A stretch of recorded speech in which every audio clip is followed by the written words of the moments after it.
دوستو آج میں آپ کے سامنے بہت ہی خاص دو حدیثیں بیان کروں گا۔ ایک تو وہ حدیث جس میں صحابہ کرام رضی اللہ عنہ نے رسول اکرم صلی اللہ علیہ وسلم کے ساتھ شرط لگائی، اور دوسری وہ حدیث جس میں لوگوں نے بہت زیادہ زنا کیے تھے۔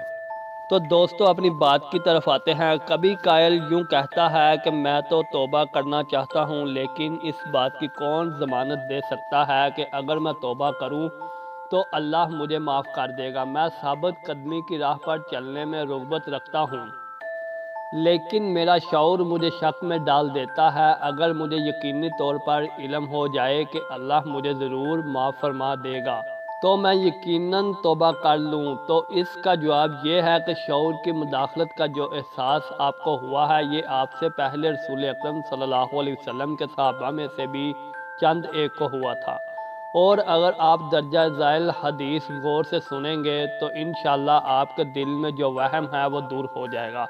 امام مسلم رحمہ اللہ علیہ حضرت عمر بن عاص رضی اللہ عنہ کے اسلام لانے کا قصہ بیان کرتے ہوئے کہتے ہیں، پھر جب اللہ تعالیٰ نے میرے دل میں اسلام کی محبت پیدا کر دی تو میں نے نبی اکرم صلی اللہ علیہ وسلم کے پاس آ کر یوں کہا، آپ اپنا ہاتھ آگے بڑھائیے تاکہ میں بیعت کروں۔ آپ صلی اللہ علیہ وسلم نے ہاتھ آگے بڑھایا، جیسے میں نے اپنے ہاتھ میں پکڑ لیا۔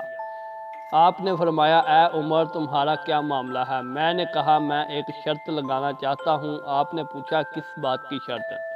میں نے کہا، اس بات کی کہ اللہ تعالیٰ مجھے معاف کر دے۔ تو آپ صلی اللہ علیہ وسلم نے فرمایا، کیا تجھے یہ معلوم نہیں کہ اسلام اپنے سے پہلے کے گناہوں کو ختم کر ڈالتا ہے، اور ہجرت اپنے سے پہلے گناہوں کو ختم کر ڈالتی ہے، اور حج اپنے سے پہلے گناہوں کو ختم کر ڈالتا ہے؟ نیز امام مسلم نے ابن عباس رضی اللہ عنہ سے روایت کیا ہے کہ مشرکین میں سے کچھ لوگوں نے قتل کیے تو بہت، اور زنا کیا تو بہت۔ پھر وہ محمد صلی اللہ علیہ وسلم کے پاس آ کر کہنے لگے، جس ذات کی آپ بات کرتے ہیں، جس چیز کی دعوت دیتے ہیں وہ اچھی ہے، کاش آپ ہمیں یہ بتلا دیتے کہ ہمارے اعمال کا کفارہ کیا ہے۔ تو اللہ تعالیٰ نے یہ آیات نازل فرمائی، اور وہ لوگ جو اللہ کے ساتھ کسی دوسرے معبود کو نہیں پکارتے، نہ ہی وہ کسی ایسے شخص کو مارتے ہیں جسے مارنا اللہ نے حرام کیا ہے، مگر جسے مارنا حق ہے، نہ ہی وہ زنا کرتے ہیں، اور جو شخص یہ کام کرے گا اپنے گناہوں کے انجام کو پہنچے گا۔ نیز یہ آیات نازل فرمائی، اے میرے بندو جو اپنی جانوں پر زیادتی کر چکے ہو، اللہ کی رحمت سے نا امید نہ ہو۔ دوستو یہ تھی آج کی چھوٹی سی ویڈیو اللہ کی رحمت پر۔ اگر اچھی لگے لائک کریں، کمنٹ کریں۔